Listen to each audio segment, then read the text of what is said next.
From Daily Forex, this is Chris taking a look at the silver market. Silver has exploded to the upside during the early hours on Friday, but it's been a pretty ugly turnaround. And as we get into the U.S. session, we're starting to see gold sell off as well. So it's going to be interesting to see how this plays out. I'm paying very close attention to the $32.35 level because breaking above there signified that we were going much higher. However, that's also in theory going to be based on whether or not we can bother hanging on to the gains.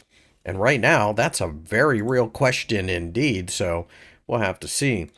As long as we can stay above this area of $32.35, maybe even $32.50, then I think silver has a real shot at going higher, but it's obviously going to be a very volatile market, and you're going to have to be very cautious.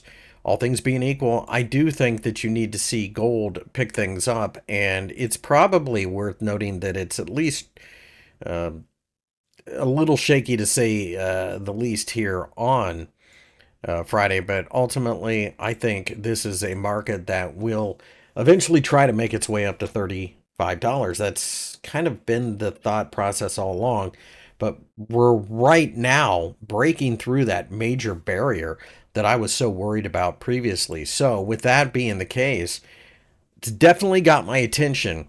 I don't know that I would jump into it heading into the weekend, but Monday morning might be a different story because who knows what the headlines are going to be over the weekend. And remember, silver's not just a precious metal, it's also an industrial one as well. So that comes into play also. Short term dips could be buying opportunities, but by all means, you're going to have to be careful here.